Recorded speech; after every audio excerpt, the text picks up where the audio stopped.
Hello बच्चों, बेटा worksheet number 6 और हमारा टॉपिक है आज का multiplication of rational numbers.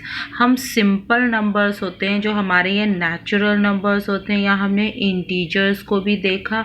Now if A number is in form of p upon q, upon वाली फॉर्म में हो तो वहाँ पर हम मल्टीप्लाई कैसे करते हैं वो हम आज सीखेंगे। ठीक है, तो पहले मैं थोड़ा सा रिकॉल कर लेती हूँ पीछे की बातें। मल्टीप्लिकेशन होता क्या है एक्चुअल। 2 मल्टीप्लाई 3 इक्वल टू 6, ये सभी जानते हैं। लेकिन अगर मैं इसे एडिशन के रूप में लिख दूँ, देखो यहाँ पर मल्टीप्लाई है और यहाँ पर मैंने क्या कर दिया, 2 को 3 टाइम्स ऐड कर दिया। 2 को 3 बारी हमने जब जोड़ करके देखा तब भी हमारा आंसर 6 आया। तो इस बात से हमने क्या नतीजा निकाला, हम किस नतीजे पर पहुंचे कि मल्टीप्लिकेशन इज रिपीटेड एडिशन। बार बार जोड़ने की प्रक्रिया को, बार बार जोड़ने की विधि को ही हम क्या कहते हैं, मल्टीप्लाई कहते हैं। यानी हम इसे, ये दोनों एक ही बातें हैं बेटा। आप ये समझो कि गुणा, मल्टीप्लाई और जो हमारा प्लस का साइन है, they are related to each other in this manner. दोनों जुड़े हुए हैं। हम बार बार जोड़ने की विधि से गुणा निकाल सकते हैं। तो ये हमने सीखा कि मल्टीप्लिकेशन, या आपने सबने सीखा हुआ, इज रिपीटेड एडिशन। ना अगर हम रैशनल, क्या रैशनल नंबर में भी ऐसा ही होता है? What happens if 2 rational numbers are multiply, क्या वहां पर भी जो मल्टीप्लिकेशन है वो रिपीटेड एडिशन है या नहीं है? बार बार प्लस करना ही है या कुछ और है? तो उसको एक एग्जाम्पल के थ्रू यहाँ पर हमने जो है वो एक्सप्लेन किया है। नाउ एक एग्जाम्पल है, मैं वही जो वर्कशीट का एग्जाम्पल है वही ले रही हूँ कि Megha fed 3/4 kg of grass to her each cow. Megha के पास जो है वो 5 गायें हैं। 5 गायों को वो कितनी घास खिलाती है? हर एक को वो फ्रैक्शन में अगर देखा जाए तो कुल कितना हिस्सा खिलाती है? 3/4 टू ईच काउ। हर एक काउ को इतना पार्ट मिलता है और हमें निकालना है इन टोटल, तो कुल मिला के वो कितनी घास जो है वो गायों को खिला देती है। तो हमने मान लिया ये उसके पास कुल घास है, घास थी, हरे रंग से हमने शो कर दिया है। उसके बाद हर एक गाय का हिस्सा, बेटा हर एक गाय का हिस्सा था 3/4, तो मैंने यहाँ पर इसलिए 4 पार्ट में से 3 को शेड कर दिया। ये हर एक गाय का हिस्सा है। अब ऐसे ही वो कितनी गायों को दे रही है? वो पांचों गायों को, पांचों की पांचों गायों को खिलाती है। पहली गाय को भी इतना खिला रही है, दूसरी को भी, तीसरी को भी, चौथी को भी और पांचवी को भी। पांचों को उसने ये हिस्सा खिला दिया। तो इसलिए हम क्या करेंगे, कुल कितना आया, यानी हमने इनको क्या करना है, तो देखो ये आ रहा है ना रिपीटेड एडिशन। पहली, दूसरी, तीसरी गाय, चौथी गाय, पांचवी गाय, इन सभी का कुल घास, कुल जो ग्रास है वो सारी मिला करके ये क्या बन गई है बेटा? एडिशन बन गई है। और अब एडिशन करते वक्त ध्यान रखेंगे ओनली न्यूमरेटर्स आर एडेड। जब डिनोमिनेटर्स हमारे सेम होते हैं then only numerators are added, not denominators. Denominator को प्लस नहीं किया जाता। तो इस प्रकार से जब हम इन्हें जोड़ेंगे तो 3 + 3 + 3 + 3 + 3 टोटल हमारे पास आ जाएगा 15/4। अब इन्हें, ये तो हमने क्या किया, रिपीटेड एडिशन। अब एक बारी हम गुणा करके देख लेते हैं। यदि हम गुणा करेंगे, हमने सीधी अब गुणा करनी भी सीखनी है। हम बार बार तो हम जोड़ के तो निकालेंगे नहीं। पेन भी मेरा साथ नहीं दे रहा है इस वक्त। तो 3/4 को यदि हम 3/4 मल्टीप्लाई 5 है। तो यहाँ पर सीधे ही एक तरीका तो क्या था, हम अलग अलग उनको बार बार जोड़ने की विधि से करते, या दूसरा तरीका क्या था, शॉर्ट मेथड, हम सीधे ही गुणा कर दें। अब गुणा करते वक्त हमें क्या करना चाहिए, न्यूमरेटर को न्यूमरेटर के साथ गुणा करना है और डिनोमिनेटर को डिनोमिनेटर के साथ गुणा किया जाता है। तो गुणा करके देख लेते हैं क्या हमारा उत्तर वापस यही आ रहा है या नहीं। जो जोड़ने से आया वही गुणा करने से भी आना चाहिए। तो बेटा हम गुणा करते वक्त ये ध्यान रखेंगे 5 के अपॉन में कुछ नहीं है तो 1 रख लेते हैं। तो न्यूमरेटर को न्यूमरेटर से गुणा और डिनोमिनेटर को डिनोमिनेटर से गुणा। ऊपर वाला नंबर ऊपर वाले के साथ, नीचे वाला नंबर नीचे वाले के साथ मल्टीप्लाई होगा। तो इस प्रकार से अगर हम सीधे ही गुणा कर लेते तो भी हमारा उत्तर यही आता। हमने बार बार रिपीटेड एडिशन करके किया तो भी हमारा उत्तर वही आया।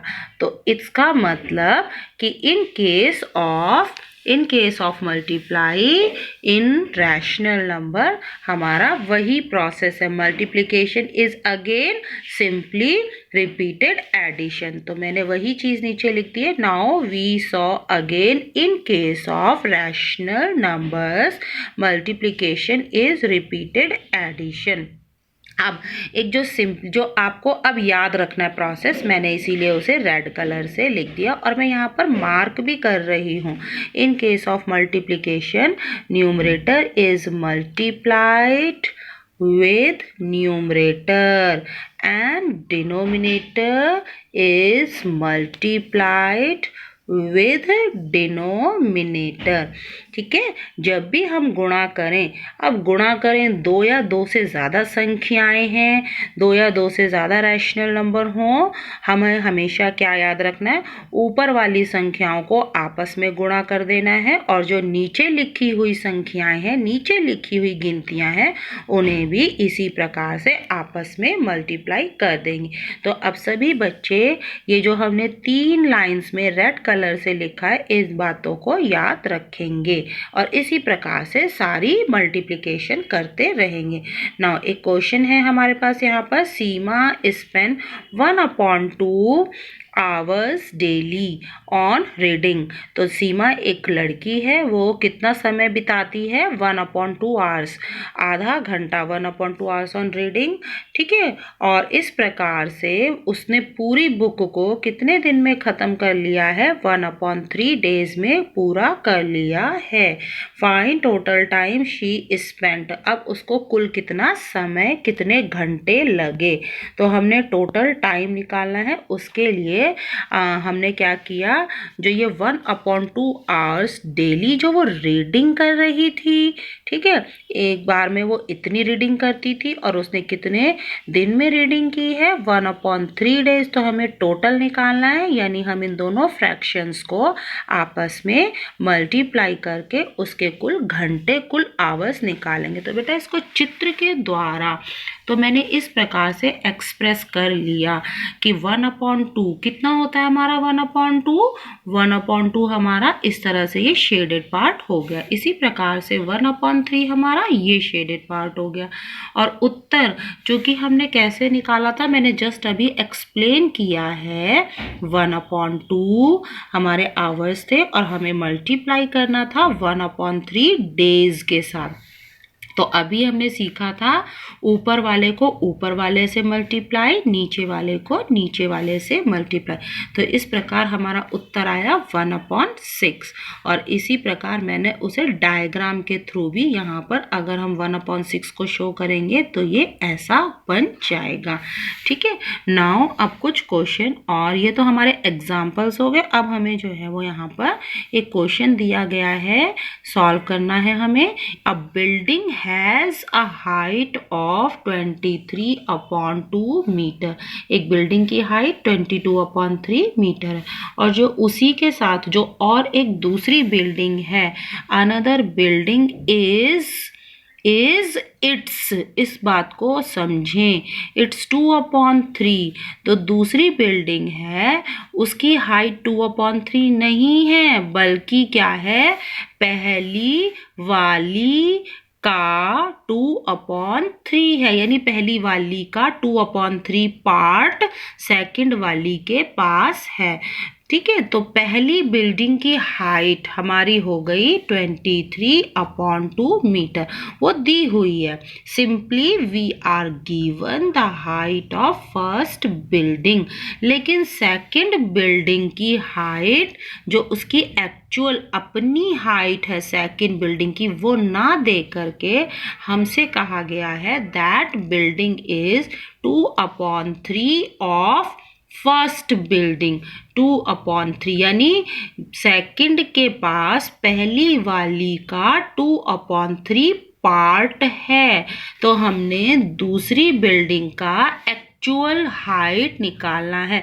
अब कुछ बच्चे कहेंगे एक्चुअल हाइट 2/3 होगी, नहीं, पहली बिल्डिंग का 2/3 हिस्सा कितना होगा, that will be the height of second building. तो इसीलिए जो दूसरी बिल्डिंग है उसकी हाइट निकालने के लिए हमें क्या करना पड़ेगा, 2/3 हिस्सा निकालना पड़ेगा पहली का।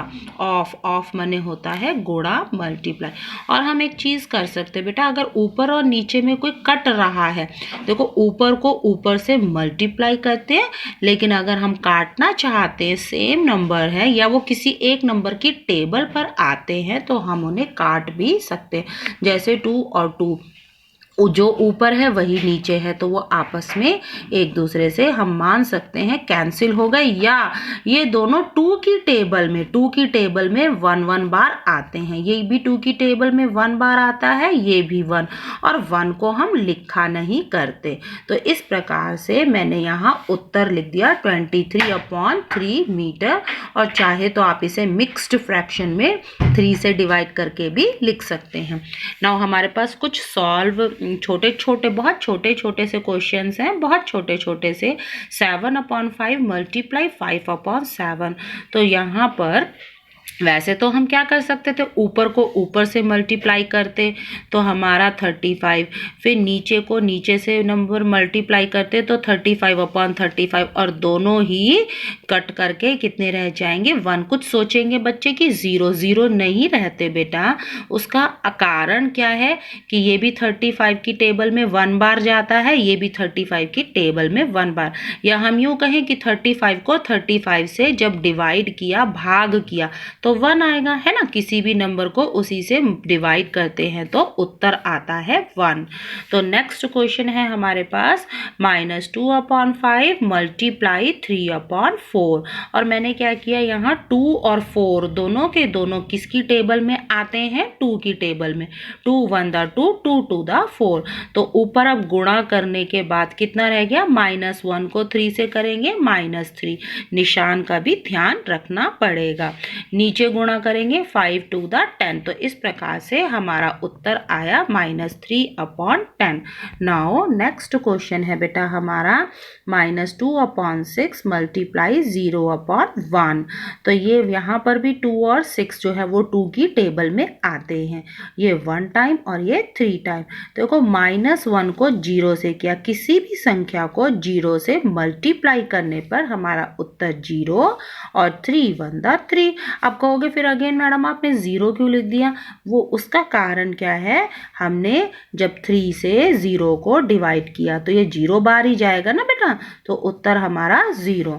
नेक्स्ट आता है हमारा -1/2 मल्टीप्लाई 1/-3। तो 1 को 1 से गुणा किया 1, तो माइनस कहाँ से आया, ये वाला माइनस, ठीक है।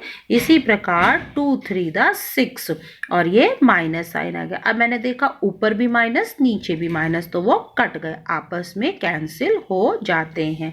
तो इस प्रकार से हमारा उत्तर आ गया 1/6। नाउ नेक्स्ट क्वेश्चन था हमारा 10/20 मल्टीप्लाई 2/1।